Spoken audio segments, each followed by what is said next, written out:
Kembali lagi bersama channel kita semua. Jika Anda suka, jangan lupa komen, like dan subscribe, serta juga bila Anda berkenan, aktifin subtitlenya supaya ada tulisan teksnya. Kita langsung ke ceritanya. Kaisar Naga. Bab 48084813. Kota Bulan Matahari. Caesar Lin menatap slip Gioktran misi di tangannya dengan ekspresi serius di wajahnya. Kaisar Lin, mungkinkah sesuatu terjadi di negeri tanpa ilusi? Taois Wallace bertanya. Guru Wallace, Tuan Chen membunuh tetua gerbang kering dan Tuan Muda Sekte Tang di negeri tanpa ilusi. Itu dapat digambarkan sebagai pusat perhatian dan pemandangan tanpa batas. Caesar Lin berkata, bukankah itu bagus? Dengan cara ini, saya khawatir tidak ada yang berani secara diam-diam memiliki ide untuk menangkap Dev. Taois Wallace tersenyum tipis. Tapi sekarang bahkan 3 sekte besar telah mengumpulkan semua master untuk pergi ke negeri tanpa ilusi. Jika Anda menambahkan keluarga Huo, kekuatan mereka tidak bisa diremehkan. Caesar Lin berkata. Bahkan jika 3 sekte besar dan keluarga Huo ditambahkan, mereka tidak takut, selama Dev tidak memprovokasi sekte pembakaran api dan orang-orang dari Raja Empat Neraka. Kota Matahari dan Bulan adalah kekuatan terbesar ketiga di dunia surga dan manusia, keluarga Huo dan 3 sekte besar tidak bisa disebut apa-apa. Taois Wallace berkata dengan tenang. Itu benar, karena 3 sekte besar dan keluarga Huo ingin bermain, biarkan kota Matahari dan Bulanku bermain dengan mereka. Setelah Caesar Lin selesai berbicara, dia berteriak, masuk. Yang mulia, seseorang tiba-tiba langsung masuk. Pergi dan kumpulkan semua biksu di atas alam Mahayana Puncak 9, dan ikuti aku ke negeri-negeri tanpa ilusi. Caesar Lin berkata, laksanakan. Segera, semua master di kota Matahari dan Bulan berkumpul, dan di bawah kepemimpinan Caesar Lin dan Taois Wallace, mereka langsung pergi ke negeri tanpa ilusi.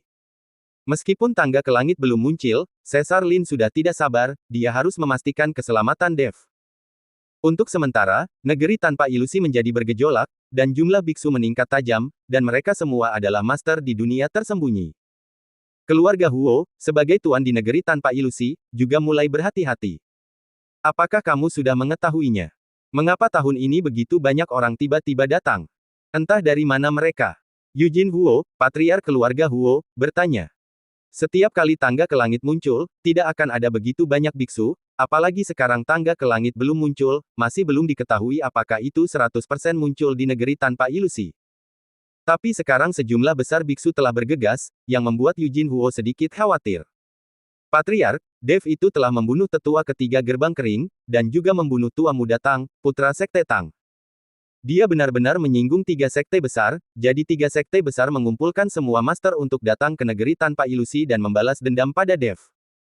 Kepala pelayan Lu berbisik. Apa? Dev ini terlalu berani, tidakkah dia takut?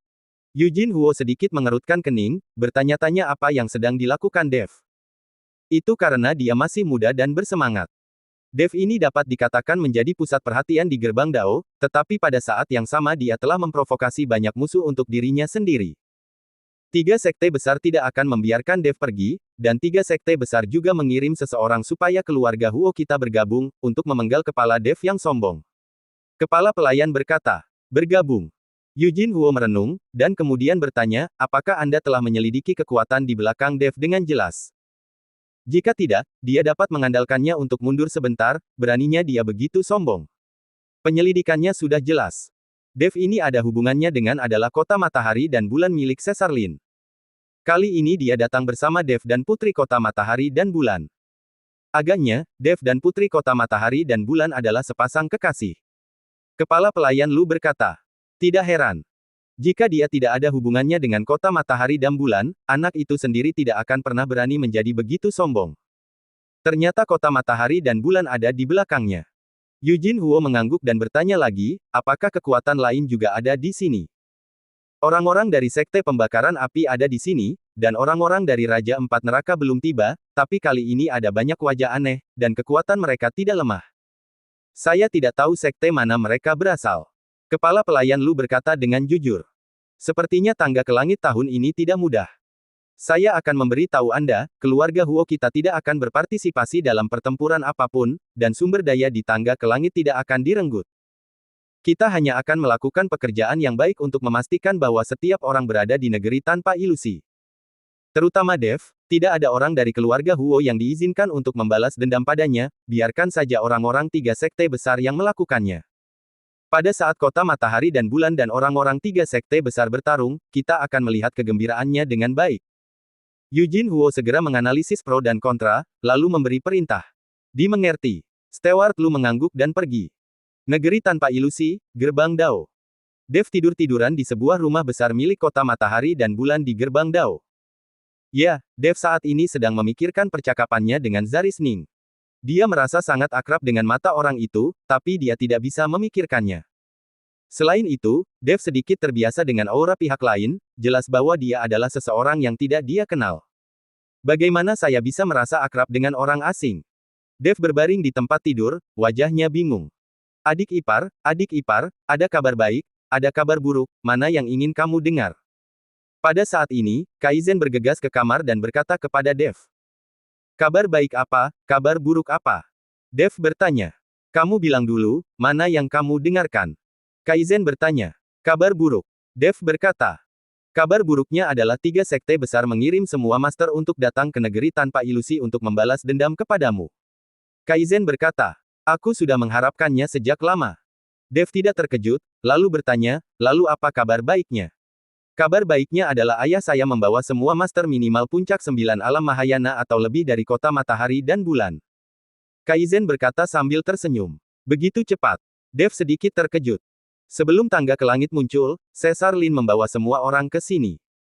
Seharusnya Caesar Lin sudah mendapat berita dan tahu bahwa tiga sekte besar akan melakukan sesuatu, jadi dia membawa orang-orangnya ke sini terlebih dahulu.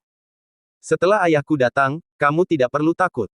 Bahkan tiga sekte besar hanya kentut di depan kota matahari dan matahari saya. Kaizen berkata dengan bangga. Apa artinya itu, bisakah aku berjalan menyamping di negeri tanpa ilusi? Dev tersenyum. Itu tidak benar, kota matahari dan bulan kami belum menjadi kekuatan terbesar di dunia surga dan manusia. Tapi selama kamu tidak memprovokasi sekte pembakaran api dan orang-orang dari Raja Empat Neraka, pada dasarnya tidak akan ada masalah. Kaizen berkata. Sekte pembakaran api. Dev mengerutkan kening, apakah kekuatan sekte pembakaran api ini lebih kuat dari kota matahari dan bulan? Dev berjanji pada Master Palu Besi bahwa dia akan menyelamatkan Master Sekte Pemurnian Senjata dari sekte pembakaran api. Karena kekuatannya, Dev belum bisa melakukan apapun. Sekarang kota matahari dan bulan telah menjadi aulanya sendiri, Dev masih ingin membawa kota matahari dan bulan untuk melawan sekte pembakaran api dan menyelamatkan Master Sekte Pemurnian Senjata. Tapi sekarang sepertinya kekuatan kota matahari dan bulan sepertinya tidak sebagus sekte pembakaran api itu. Tentu saja, sekte pembakaran api dianggap sebagai kekuatan terbesar di dunia surga dan manusia, tetapi orang-orang dari sekte pembakaran api sangat low profile, dan mereka tidak mudah untuk bertarung dengan orang lain, apalagi merampok sumber daya. Baru beberapa tahun yang lalu, sekte pembakaran api tiba-tiba menyerang sekte pemurnian senjata, menghancurkan sebagian besar sekte pemurnian senjata, dan membuat sekte pemurnian hampir menghilang. Saya mendengar bahwa master dari sekte pemurnian senjata telah dibawa pergi. Saya belum pernah mendengar tentang konflik antara sekte pembakaran api dan yang lainnya sejak saat itu, dan sekte pembakaran api ini secara langsung mengekspos sekte tersebut ke puncak gunung, dan tidak pernah menyembunyikannya. Tidak ada yang mencari masalah dengan sekte pembakaran api. Kaizen mengikuti Dev dan berkata. Dev mengerutkan kening, ekspresinya serius, sepertinya tidak mudah menyelamatkan Master Sekte Pemurnian Senjata. Kenapa? Apakah Anda ada hubungannya dengan sekte pembakaran api? Kaizen melihat ekspresi Dev dan bertanya. Oh, tidak. Dev menggelengkan kepalanya, dan kemudian terus bertanya, kekuatan macam apa Raja Empat Neraka yang kamu sebutkan? Saya juga belum pernah mendengarnya. Itu hanya kekuatan kultivator iblis. Saya mendengar bahwa tuan dari Raja Empat Neraka ini adalah orang dari alam surgawi yang terperangkap di dunia surga dan manusia. Itu juga satu-satunya kekuatan kultivator iblis di seluruh dunia surga dan manusia yang tidak ditargetkan oleh orang lain.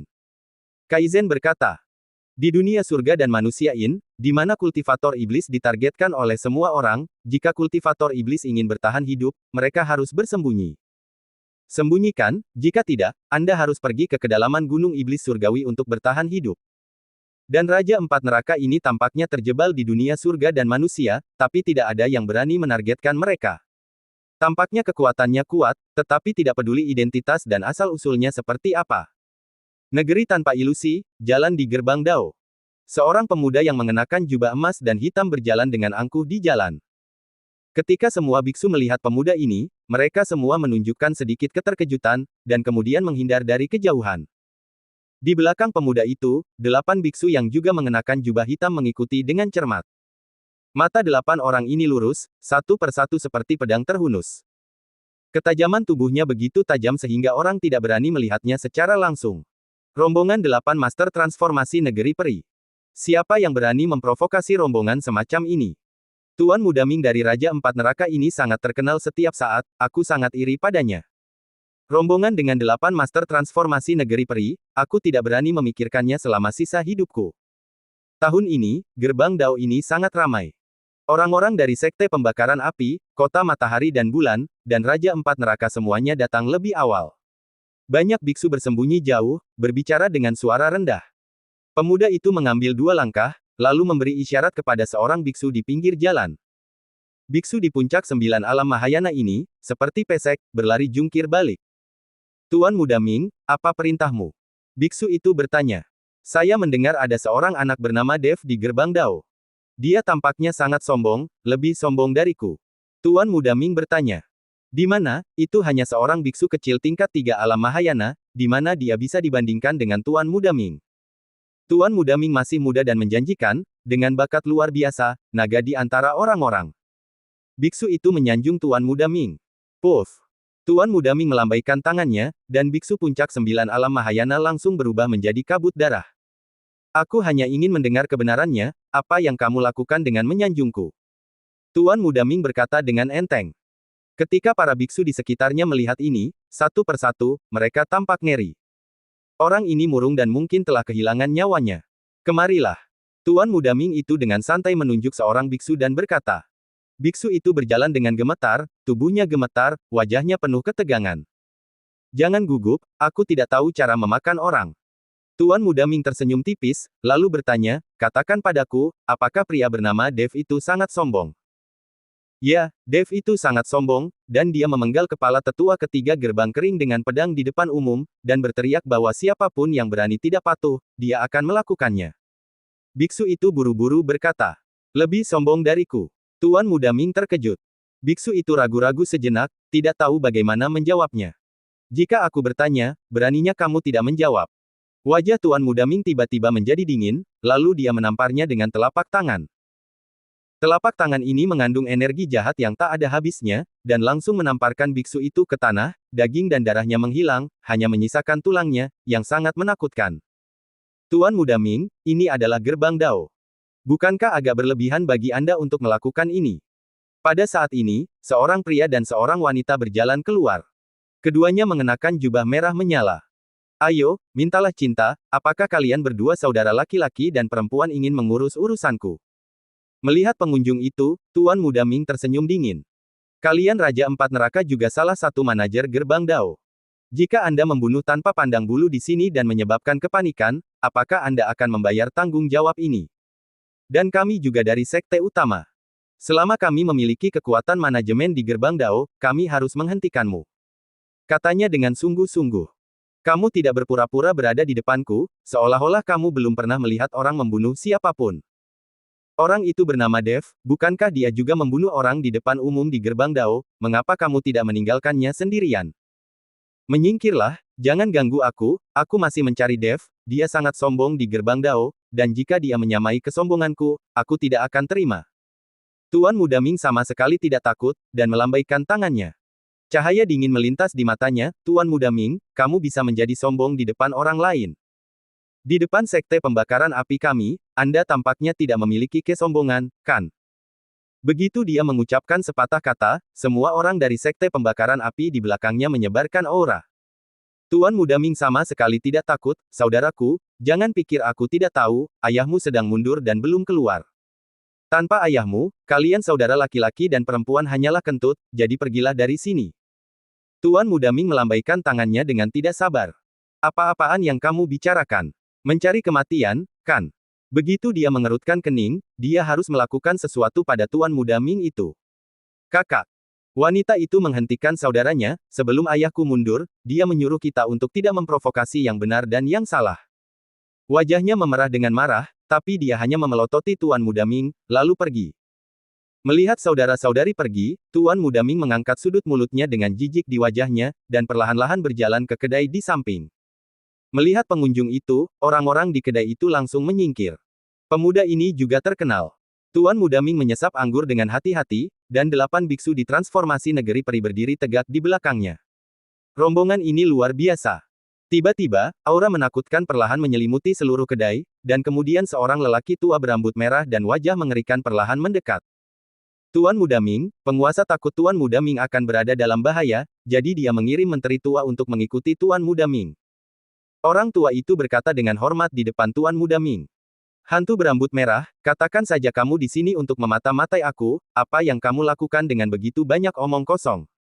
Sejauh menyangkut kekuatan saya, ditambah 8 master di belakang saya, siapa yang bisa membahayakan saya? Tuan Muda Ming mendengus dingin. Pria tua berambut merah itu menundukkan kepalanya dan tidak berkata apa-apa. Kamu pergi saja dan tanyakan tentang pria bernama Dev untuk melihat apakah ada pendukung yang kuat.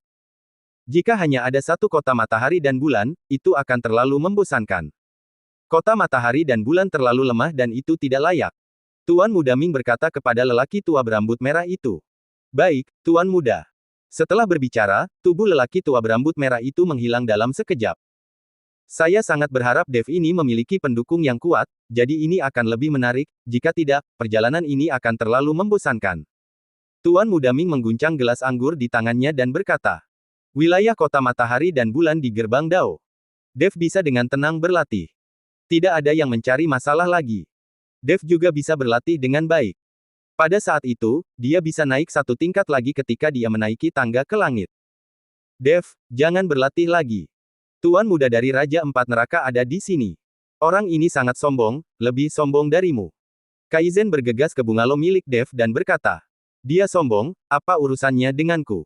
Dev bertanya. Kudengar dia sangat sombong kali ini. Dia menyuruh seseorang untuk menyelidiki Anda. Diperkirakan Anda akan menjadi sasaran. Ekspresi Kaizen sedikit gugup. Aku tidak takut, bukankah ayahmu dan Taoist Wallace akan segera tiba? Dev berkata. Bahkan jika ayah saya dan guru Wallace ada di sini, saya khawatir tidak ada yang bisa mereka lakukan. Tuan Muda Ming ini telah membawa 8 bawahan alam transformasi negeri peri. Dan hantu berambut merah juga ada di sini. Kekuatan orang ini tidak rendah. Saya mendengar bahwa dia telah mencapai transformasi negeri peri tingkat kelima. Kaizen menjelaskan pada Dev. 8 biksu transformasi negeri peri. Ada juga biksi transformasi negeri peri tingkat 5. Dev sedikit terkejut.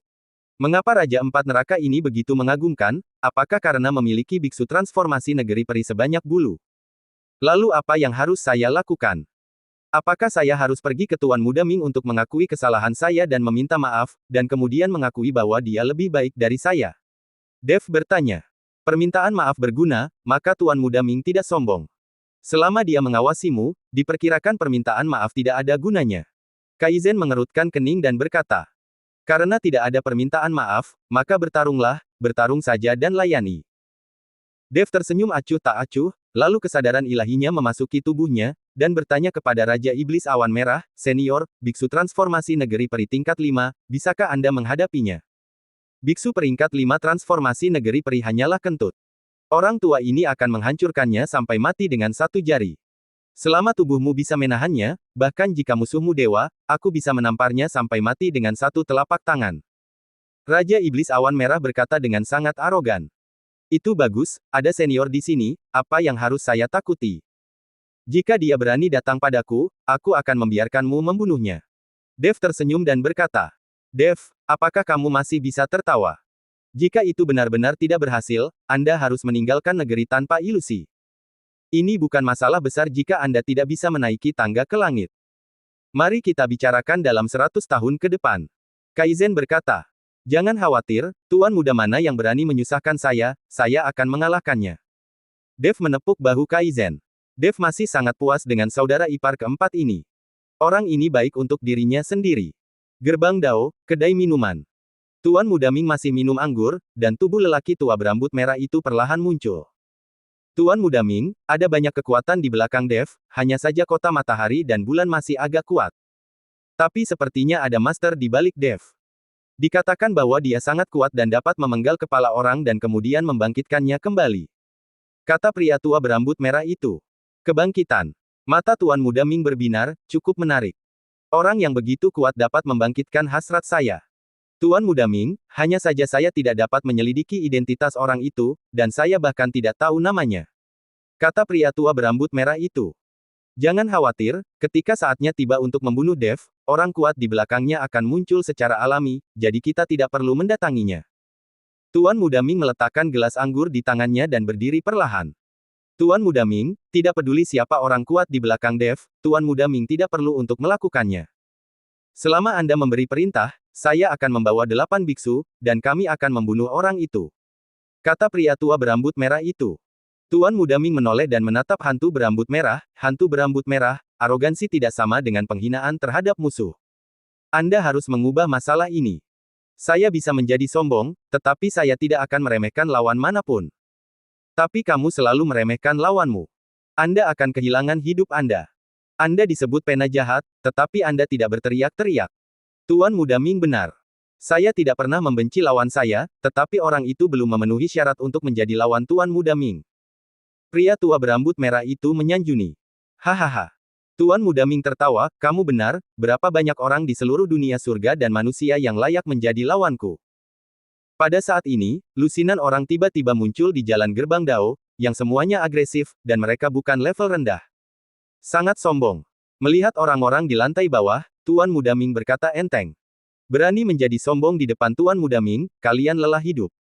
Pria tua berambut merah itu menghilang dalam sekejap.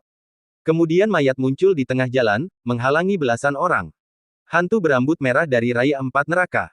Pada saat ini, di antara lusinan biksu, seseorang bergumam dengan suara rendah. Desir. Kabut hitam datang dalam sekejap, dan biksu yang baru saja berbicara langsung jatuh ke tanah dan mati. Bisakah hantu berambut merah juga dipanggil oleh orang seperti kalian? Pria tua berambut merah itu berteriak dengan marah. Rekan Taois, saya Vince Qian dari Gerbang Kering. Ini adalah orang-orang dari 3 sekte besar. Saya tidak tahu di mana kami telah menyinggung rekan Taois. Vince Qian melangkah maju dan berkata dengan sangat sopan. Orang dari Raja Empat Neraka, mereka tidak bisa menyinggung perasaan. Banyak dari kalian yang sangat sombong dan berjalan di depan Tuan Muda Ming kami. Tidakkah kamu tahu bahwa Tuan Muda Ming paling membenci kesombongan orang lain? Kata pria tua berambut merah itu. Tuan Muda Ming. Vince Qian terkejut, dan keringat dingin mulai muncul di dahinya. Jika Tuan Muda Ming ini tidak senang, mungkin dia akan mati di tangannya. Ternyata Tuan Muda Ming juga ada di sini, saya tidak tahu apakah saya telah menyinggungnya. Ayo pergi dan menebus kesalahan kepada Tuan Muda Ming. Vince Qian berkata. Kemudian Vince Qian membawa tetua agung dari Sekte Tang dan penguasa Sekte Roh ke dalam kedai untuk menebus kesalahan secara langsung. Mereka adalah 3 sekte besar, dan mereka tidak mampu memprovokasi seorang biksu dari Raja Empat Neraka, apalagi pemuda itu. Mereka bertiga naik ke atas, berjalan di depan Tuan Muda Ming, dan berkata dengan hormat, Vince Qian dari Gerbang Kering, saya membawa tetua agung Sekte Tang, dan penguasa Sekte Roh untuk menemui Tuan Muda Ming. Kalian dari 3 sekte besar yang ingin membalas dendam pada Dev. Tuan Muda Ming bertanya langsung. Ya, Dev itu telah membunuh tetua ketiga Gerbang Kering kami dan Tuan Muda Tang, putra Sekte Tang, jadi kami harus membalas dendam. Vince Qian berkata. Kalau begitu kamu tidak bisa membunuh Dev, dia telah ditandai olehku, hanya aku yang boleh membunuhnya. Tuan Muda Ming melambaikan tangannya, dari mana asalmu, kembali ke tempat asalmu. Ini. Vince Qian, tetua agung Sekte Tang, Master Sekte Roh tercengang. Tuan Muda Ming, Dev itu terlalu banyak menipu orang, kami ingin membalas dendam. Kata Vince Qian. Apakah kamu memiliki wajah di depanku? Wajah Tuan Muda Ming menjadi dingin. Tidak berani, tidak berani. Vince Qian berkeringat dingin. Jika kalian ingin membunuh Dev, kalian bisa melakukannya, tetapi 3 sekte besar kalian harus bergabung dengan saya. Mulai sekarang, kamu harus melakukan apapun yang aku perintahkan. Tuan Muda Ming berkata. Vince Qian terkejut, dan kemudian mengikuti tetua agung Sekte Tang dan Master Sekte Roh untuk saling memandang. Terima kasih Tuan Muda Ming, saya bersedia mematuhi perintah Tuan Muda Ming. Mereka bertiga berlutut bersama. Awalnya, bahkan jika mereka menggabungkan 3 sekte bersama-sama. Jika mereka ingin membunuh Dev, mereka harus melewati kekuatan kota matahari dan bulan. Sekarang jika mereka bergabung dengan Raja Empat Neraka, mereka sama sekali tidak perlu takut pada kota matahari dan bulan. Hahaha. Tuan Muda Ming tertawa, lalu menatap Master Gerbang Roh, hewan kecil apa yang ada di tanganmu. Tuan Muda Ming, ini adalah binatang pemakan roh yang dibesarkan oleh Sekte Roh kami. Ini bisa melahap kesadaran orang dan membuat orang mati atau menjadi mayat berjalan. Kata penguasa Sekte Roh. Anak kecil yang sangat imut, berikan yang ini untukku. Tuan Muda Ming langsung mengambil binatang pemakan roh dari tangan Master Sekte Roh. Master Sekte Roh tidak berani melepaskan kentutnya, meskipun ini adalah makhluk roh paling berharga dari Sekte Roh mereka, tetapi sekarang Master Sekte Roh tidak berani mengatakan apa-apa. Baiklah, cari Dev. Jika Anda tidak bisa melawan, atau seseorang menghentikan Anda, sebutkan saja nama saya. Tuan Muda Ming melambaikan tangannya dan berkata. Vince Qian dan dua lainnya mengangguk, lalu berjalan ke bawah dan berangkat menuju wilayah kota matahari dan bulan di gerbang Dao. Adik ipar, keluarlah. Orang-orang dari 3 sekte besar ada di sini. Kaizen berteriak keras. Pada saat yang sama, dia membawa orang untuk memblokir pintu, bahkan mencegah orang memasuki pintu. Apa yang kamu lakukan? Ini adalah kediaman kota bulan matahari kami. Jika Anda berani masuk tanpa izin, jangan salahkan kota matahari dan bulan saya karena bersikap kasar. Kaizen berteriak kepada orang-orang dari 3 sekte besar. Pangeran Lin, kami di sini hanya untuk membalas dendam kepada Dev. Saya harap Anda tidak menghentikan kami. Izinkan saya memberitahu Anda, kota matahari dan bulan tidak bisa menakut-nakuti kami lagi. Kami sekarang mendapat dukungan dari Raja Empat Neraka. Vince Qian mendengus dingin pada Kaizen dan berkata, Raja Empat Neraka. Kaizen mengerutkan kening, tapi dia tidak menyingkir. Siapa yang ingin membalas dendam kepadaku? Tidak ingin hidup lagi, kan? Dev keluar dari ruangan. Setelah melihat Dev, bahkan orang-orang dari 3 sekte besar dipenuhi dengan kemarahan, dan mata mereka penuh dengan kemarahan. Dev, kamu membunuh tetua ketiga gerbang kering kami dan juga membunuh Tuan Muda Tang. Hari ini kami akan membiarkan Anda membayar dengan darah Anda. Vince Qian berkata dengan marah. Apakah kamu ingin mati ketika kamu datang kepadaku? Dev berkata dengan jijik. Sungguh kata-kata yang sombong, Biksu Alam Mahayana tingkat 3, pendukungmu tidak lebih dari kota matahari dan bulan tapi membunuh tetua ketiga kami, beraninya kamu begitu sombong. Seperti yang dikatakan Vince Qian, dia akan melakukan sesuatu pada Dev. Tuan Qian, biarkan aku yang melakukannya. Master Sekte Roh selesai berbicara dan melangkah keluar. Kaizen dan yang lainnya ingin bergerak, tetapi Dev memblokir mereka, jangan khawatir, saya akan melakukannya sendiri. Terlihat Master Sekte Roh melambaikan tangannya, dan cahaya putih menyembur keluar, dan kemudian masuk ke kepala Dev. Cahaya putih ini adalah binatang pemakan roh, dia ingin kesadaran ilahi Dev ditelan. Ah, benda apa ini? Sangat kuat, apakah ini melahap kesadaranku? Dev berpura-pura terkejut, dan mulai mengungkapkan rasa sakit, seolah-olah kepalanya akan meledak. Melihat pemandangan ini, Master Sekte Roh mendengus dingin, itu adalah binatang pemakan roh dari Sekte Roh saya. Tunggu saja untuk ditelan dan menjadi orang mati berjalan. Dev, Kelly dan Vanessa semuanya panik. Nona Lin, jangan khawatir, Nona Hua, Tuan Chen tidak takut dengan binatang pemakan roh ini, dia hanya menggoda mereka. Cercei buru-buru berkata. Dev menemukan binatang pemakan roh ini dari tas penyimpanan Ren Litang, tapi dia tidak ditelan sama sekali. Jadi Cercei tahu bahwa Dev tidak takut pada binatang pemakan roh ini. Bersambung.